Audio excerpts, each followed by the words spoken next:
In our last class, we have discussed about parameters of the flexible pavement design. So, in this class, we design one flexible pavement.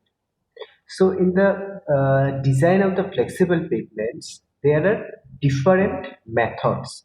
Okay, so basically in India, we follow IRC method or Indian Road Congress method.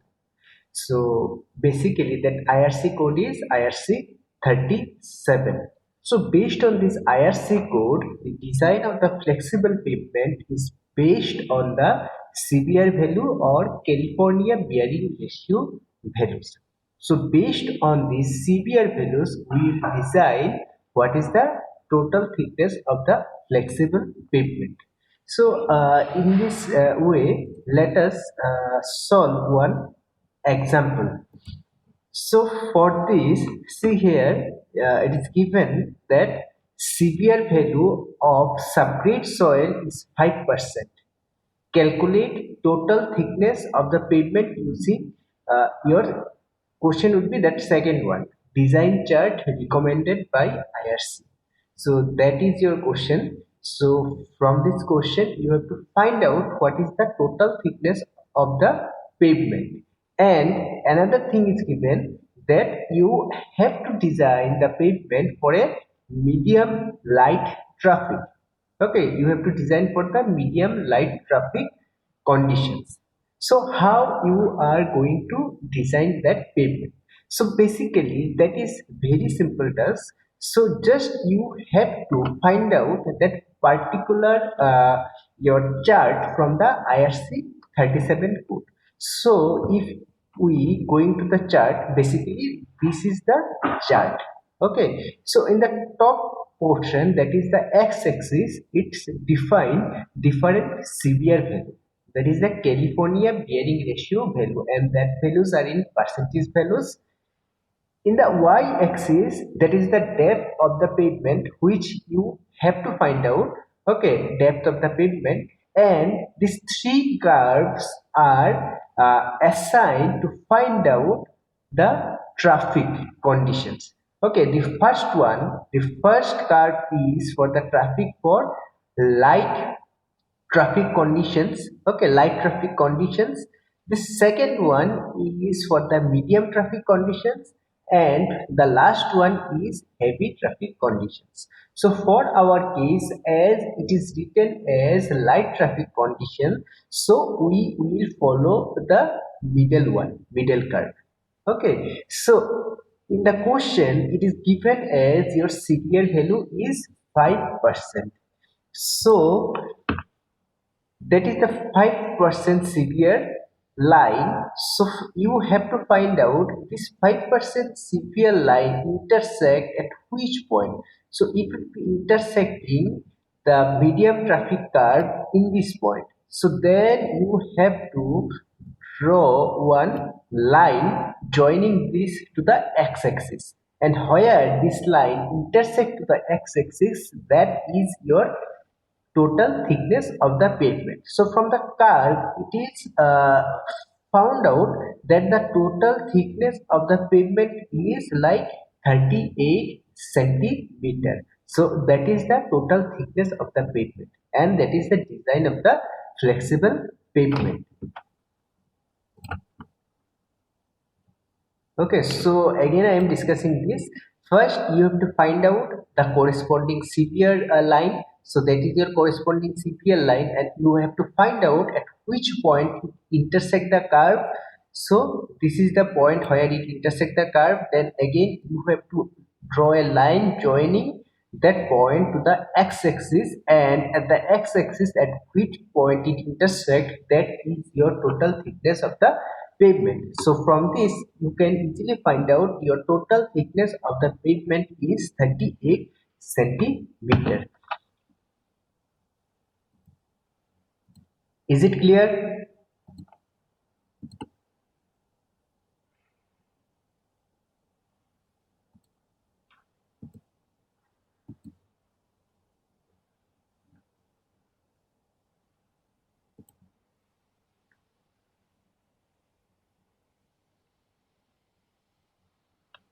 So in this example, we have found out what is the severe value. Based on the severe value, what is the total thickness of the pavement.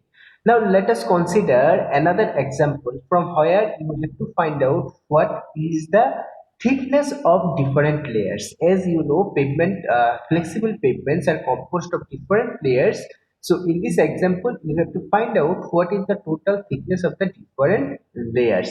So in this example, a severe test values are given. So as we have already discussed that severe value is recorded as a load value based on the standard penetration values. So these are the standard penetration value, that is 0, 0.5, 1, 1.5, 2.5, then 3, 3.5, and according to this penetration value, your severe test results are given as load values. So these are the load values. So you have to find out what is the first you have to find out what is the severe value.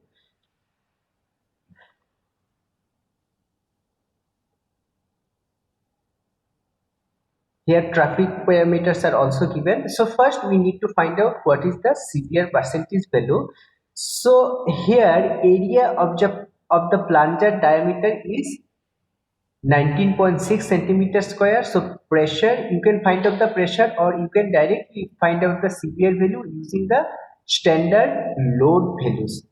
Okay, so after that you have to draw one curve. So that is the curve. Okay, so in the curve, in the x-axis there would be penetration values and in the y-axis there would be load values. So based on this load and penetration, you have to draw a curve. You can draw this curve. So after drawing this curve, you can observe that in this portion there is a convexity of the curve. Okay, so if such type of convexity appears, in that case it means that your curve needs some corrections. So how to correct that curve? In that case, you will draw one line joining that convexity points to your x-axis, and at which point that intersect, that would be your new zero line. So basically you are shifting your curve towards this direction to a amount of this portion. Okay, so after that you have to find out what is the severe value of the soil at 2.5 mm penetration. So your severe value would be load at 2.5 mm divided by standard load. Now for the standard load, your standard loading value is 1370 kg. Either you can use that pressure values or you can use as your load values. So it is found that severe value at 2.5 mm penetration is 4% and severe value at 5 mm penetration is 3.5%. Now as the severe value at 2.5 mm penetration is more than the severe value of the 5 mm penetration, therefore this result is accepted, and yes, your severe value for the subgrade soil is 4%. Now you have to design different thickness of the pavement section. So before this, you have to find out what is the total number of vehicles at the completion of the your road project, and that is found out using this formula. As you know, here in the question it is given as the traffic survey revealed the present ADT of commercial vehicle as 1200. Annual growth rate of the traffic is found to be 8%. The pavement construction be completed in 3 years after the last traffic count. Okay, so these data are given. So based on this data, you have to find out what is the total traffic at the completion of the your project is. So that would be P into 1 plus R to the power n plus 10, and you have to design this road section for 10 years. So as the total completion would be taken as 3 years, so your n would be 3, R is your growth rate, so that is 8%, that is 8 divided by 100, and P is the last traffic count. So that is given as 1200. So your total vehicles or ADT is found out to be 3260 vehicles per day. Now, using this, you have to find out what is the total which curve you have to follow. So, in this regard, you have to follow this curve, and you see in the curve there are different these curves are given, and these curves are basically, that is A, B, C, D, E, F, G, that are basically based on the different traffic conditions. So you can see from your data that your total traffic over here is 3260 vehicles per day. So 3260 vehicles per day. So your curve, design curve F should be followed, because F is corresponding to a vehicle number of 1500 to 4500. So you have to follow your design curve F. So based on this, your severe value is 4%.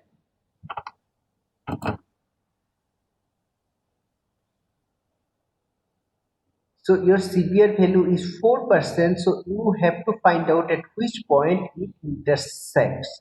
So it will intersect the design curve at this point, and again you have to draw one line to find out what is the total depth of the pavement. So you can find out the total depth of the pavement is like 55 centimeter. So basically that is the total uh, depth of the pavement. Okay, that is the total depth of the pavement.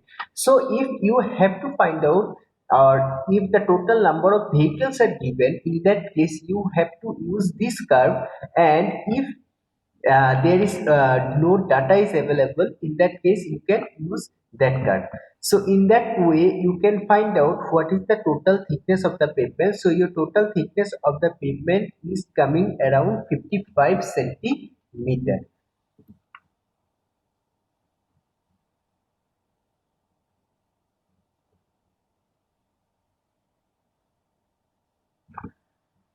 Okay, so total thickness of the pavement is 55 centimeter.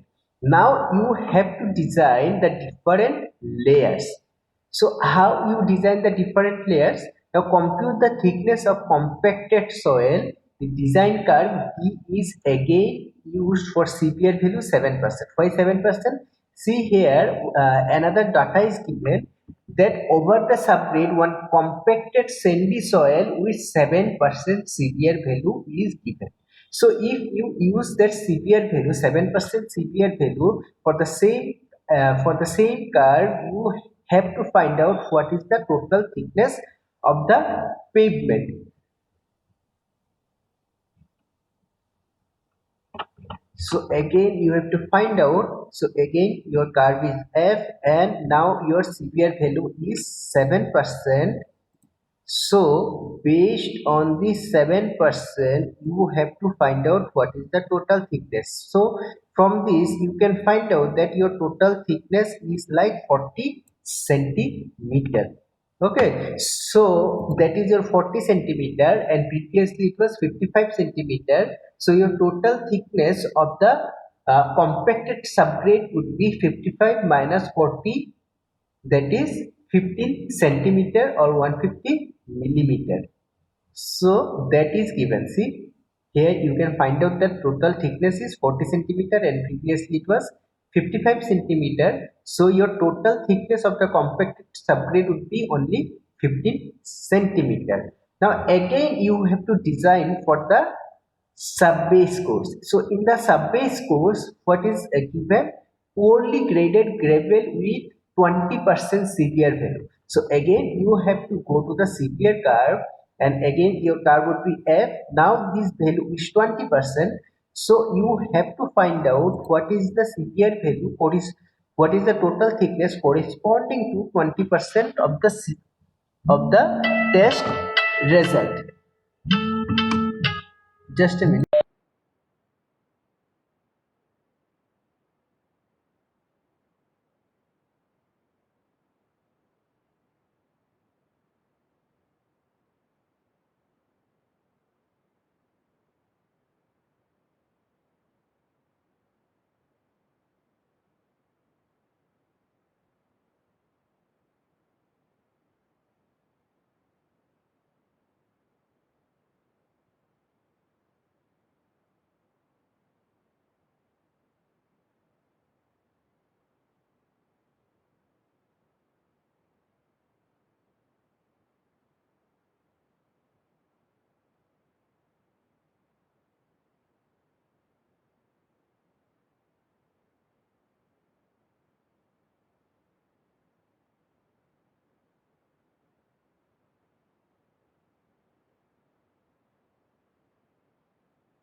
So in that case, your CPR value is given as 20% for the sub-base course. So you have to find out that corresponding to 20% where it intersects. So it will intersect over here like 22 or 25 centimeter. So like that you have to find out what is the total thickness based on the 20% CPR value of the sub-base course. So similarly, from the design curve, you have to draw this and it is found to be 20 centimeter or 22 centimeter. So your total thickness of your that is sub-base course is 19 centimeter. So how you get this that 19 centimeter? So initially it was 40 centimeter, after that you get 21 centimeter, so 40 minus 21, so you get the total thickness of this layer. Okay, so after that another layer is there, that is well graded gravel with 95% CPR value. So if you are taking that well graded gravel with 95% CPR value for the base course, in that case again you have to go to the chart and find out where is the 95% CPR value, and according to this 95% CPR value, that is 95% CPR value, you have to again find out at which point it will intersect. Okay, at which point it will intersect? So it will intersect like here. So in that case your total thickness from the curve is this one, that is again a additional of 8 centimeter between a surfacing course would be used. So initially that was 21 centimeter minus 8 centimeter, so your well graded gravel of 13 centimeter should be used as a base course. So this is the total thickness of the pavement, and these are the thickness of the different layers. So this way you have to design a flexible pavement.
So we have discussed about the flexible pavement design. Now we have to design the rigid pavement.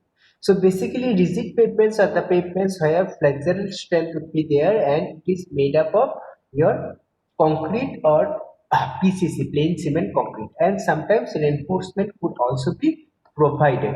So in the rigid pavement there are different parameters, and in this case the load carrying capacity is mainly due to the high rigidity or high modulus of elasticity of the slab, and that is called your slab action.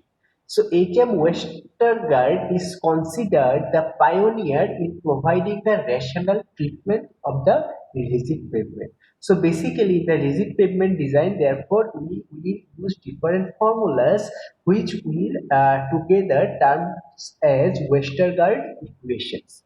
So in the rigid pavement design, one important parameter is modulus of subgrade reaction. So generally this modulus of subgrade reaction is found out by plate load test. So therefore plate load test in the rigid pavement design is very important. So Westergaard considered the rigid pavement slab as a thin elastic plate resting on a soil subgrade which is assumed as a dense liquid. So he assumed that your soil subgrade is a liquid portion, that is a dense liquid, and over this your rigid pavement, a thin layer of elastic material is suspended, and that is basically a rigid pavement. And based on this assumption, he formulated different formulas to find out the rigid pavement design parameters. Now, the upward reaction is assumed to be proportional to the deflection. So, based on this assumption, Westergaard defined a modulus of subgrade reaction K in kg per centimeter cube given by K equal to P by delta, where delta is the displacement level taken as 0.125 centimeter and P is the pressure sustained by the rigid plate of 75 centimeter dia at a deflection of 0.125 centimeter. So in the plate load test, there are different diameter plates which we use. So this P value is the pressure sustained for the 75 centimeter diameter plates and at a deflection of 0.125 centimeter. So basically in the test, in the plate load test, that total your displacement would be 0.5 centimeter and that would be implied at a rate of 0.125 centimeter per minute. So based on this, you have to find out what is the total subgrade reaction. Total subgrade reaction means how that subgrade is reacting.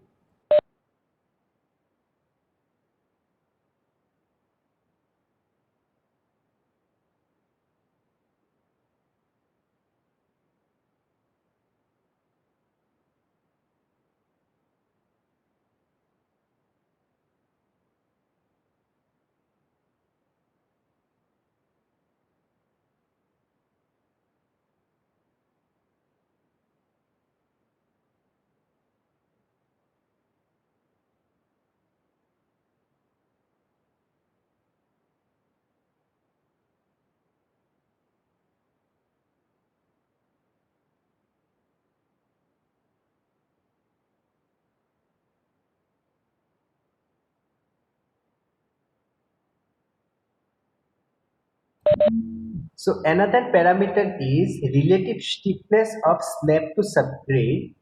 So what is this relative stiffness? Okay, relative stiffness as per the terms is there. It is defined as a stiffness which is relative to something else. So what is this?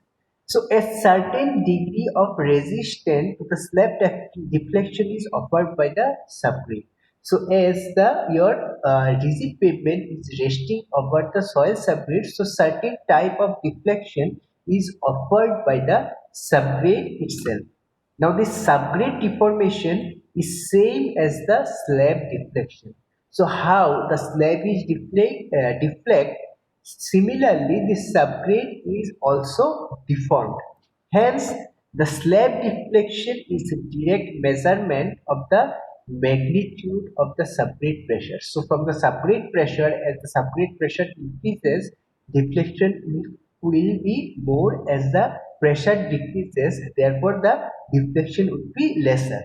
So therefore it is called that the slab deflection is direct measurement of the magnitude of the subgrade pressure. Now, the pressure deformation characteristic of the rigid pavement leads to Westergaard to define the term radius of relative stiffness L in centimeter, and it is given as by this equation. Okay, so as your subgrade deflection is related to your subgrade, therefore the stiffness provided by the your subgrade is a function of the your subgrade reactions. Okay, so therefore this idea of relative stiffness is found out, and this relative stiffness is given by E into h cube divided by 12k 1 minus mu square, where modulus of the E is the modulus of the elasticity of the cement concrete in kg per centimeter square. Mu is the Poisson ratio and H is the slab thickness in centimeter, and K is the modulus of subgrade reaction.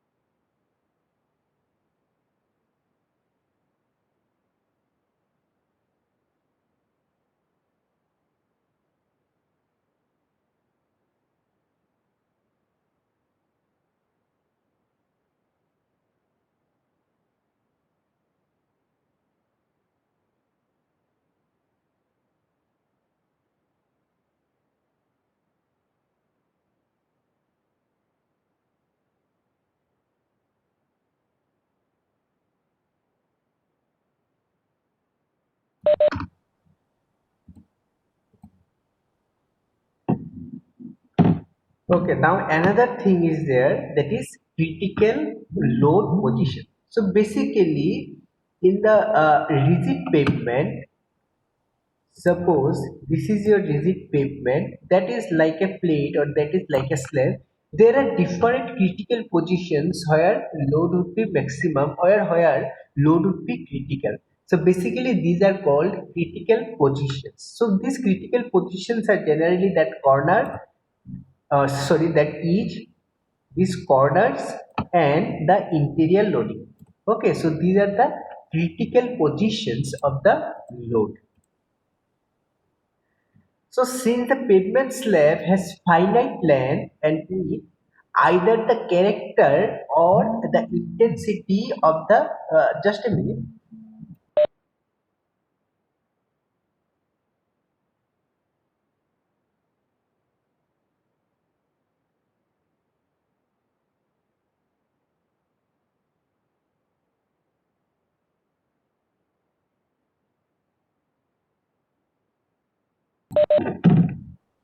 So there are three typical locations, namely the interior, the edge, and the corner. These are the three important locations where your load would be maximum. So where different conditions of the slab continuity exist, and these locations are termed as critical load position. So your critical position is that in the interior portion, each portion and corner portion of a slab. Now another term is there that is called equivalent radius of resisting section. So when the interior point is loaded, only a small area of the pavement is resisting the bending moment of the plate. So Westergaard gives a relative for equivalent radius of the resisting sections in centimeter as this is the formula. Okay, so if the thickness is lesser than 1.724 centimeter, in that case you have to use this formula 1.6 s square plus h square minus 0.7675 h, or that would be a, where a is the radius of the wheel load distributed over that area.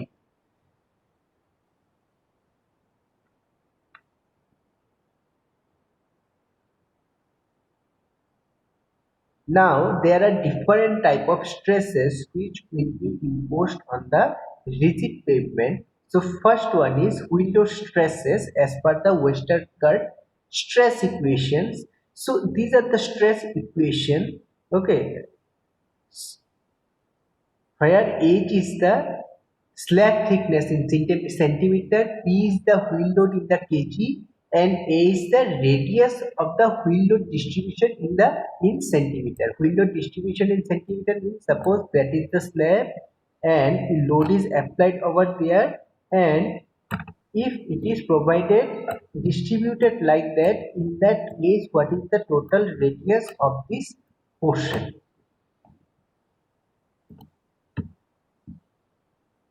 And this three equation is for stresses interior, stress at edge, and stress at corner regions.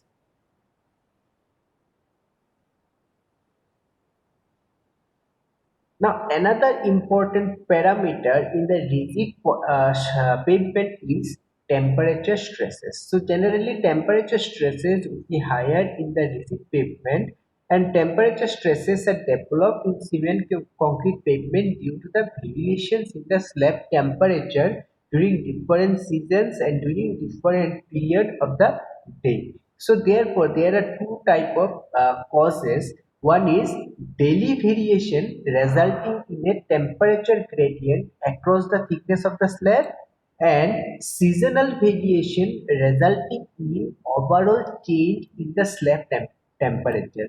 So these are the two conditions. Now the former results in warping stress and the latter results in frictional stress. So warping stress, that is warping up. So why warping stress is generated? Warping stresses are generated because of the daily variations of the temperature. Now, warping stress at the interior edge and corner region denoted as sigma Ti, sigma Te, and sigma Tc in kg per centimeter square respectively, and given by this equation. These are the temperature stresses or warping stresses at interior, at edge, and at corner, where E is the modulus of elasticity of the concrete in kg per centimeter square, and it is as 3 to 10 to the power 5,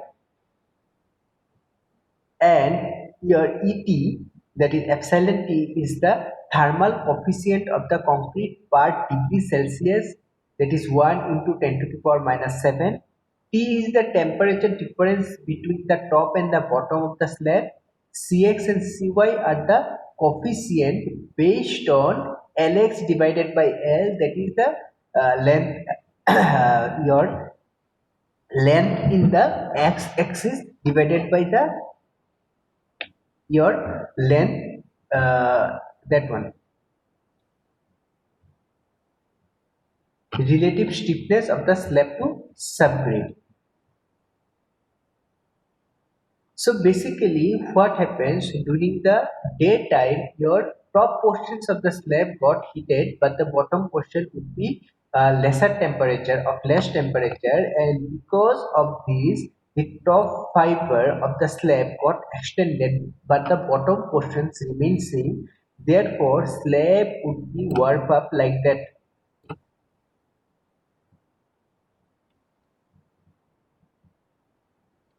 So here what happens, because of this tension would be on the top portions but the compression would be at the bottom portion, and because of this warping stress is generated. And during the night season, night time, basically opposite action happens. So during the night time what happens, whatever temperature was at the top portion then gradually transferred to the bottom portion. Therefore the bottom portion got heated, but the top portion, because it is in direct touch with the environment, it got cooled down. So there would be a reverse stress positions, that is compression would be at the top portions and tension would be at the bottom portion. So that is the reason behind why working stresses are generated. Now another thing is frictional stresses. The frictional stresses sigma f in kg per centimeter is given as this equation. So why frictional stresses are generated? See, suppose this is the slab and beneath this your soil subgrade is there. So during the winter season it got contracted, and during the summer season it got expanded. Okay, so because of this contraction and expansion occurs, and the soil subgrade basically resists this action. And because of this resistance, some frictional stresses would be generated at the junction between the subgrade and your slab layer. So therefore, for this reason, frictional stresses are generated. Now these are the cumulative effect of stresses during the different season. So generally summer midday, the critical stresses for each region is given as this one. and winter midday, that is the main equations, and in the midnight these are the main equations for the combination of stresses.